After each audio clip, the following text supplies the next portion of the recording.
Imagine this.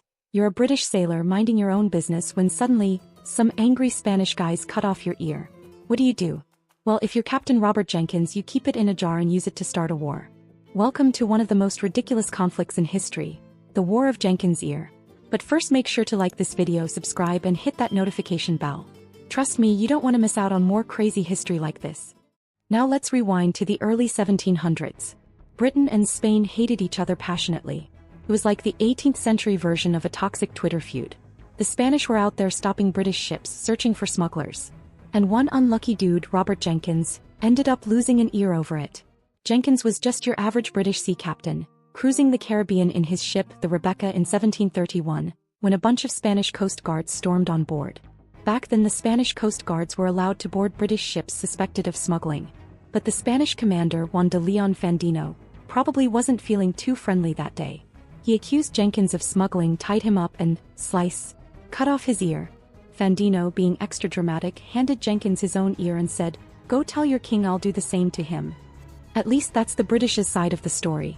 Now, when most people lose an ear, they move on with their lives sometimes. But you can be sure Jenkins wasn't so gracious. Now it's 1738, and the British Parliament is getting all riled up about Spanish aggression. So Jenkins walks in, whips out his pickled ear allegedly, and goes full-on dramatic mode like, "They cut off my ear. Are we just gonna let them get away with this?"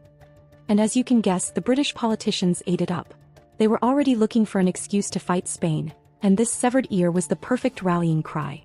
So boom, war was declared in 1739. And it was named the War of Jenkins Ear, because apparently nothing screams diplomacy like a body part in a jar. Now if you're thinking, oh, this must have been a huge war. Well, not exactly.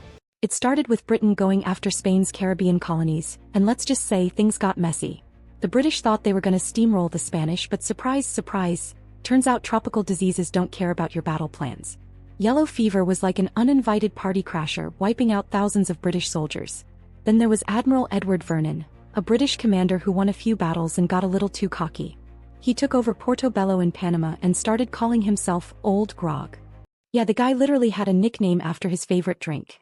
Rum mixed with water, aka grog. Spoiler alert, things went downhill fast. The British launched a massive attack on Cartagena in Colombia in 1741. They had over 27,000 men, while the Spanish only had 3,600 defenders. You'd think this would be a slam dunk, right? But nope.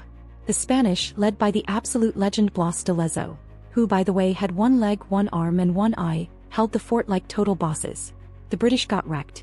Disease, bad planning, and a whole lot of hubris turned it into a disaster. Britain tucked its tail and left, and that was pretty much the end of their big dreams in the Caribbean. After all that chaos, the war kinda just fizzled out and got swallowed up by a bigger war. Because, Europe can't go 5 minutes without fighting.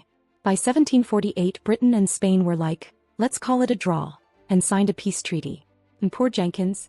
Well, history kinda forgets about him after he waved his ear around. So what did we learn today? 1. Don't mess with Spanish Coast Guards in the 1700s. 2. If you lose an ear, it can literally start a war. And 3. History is weird. If you like this story, smash that like button, subscribe, and hit the bell so you never miss another crazy history lesson. And hey, what do you think is the weirdest war in history? Drop your thoughts in the comments.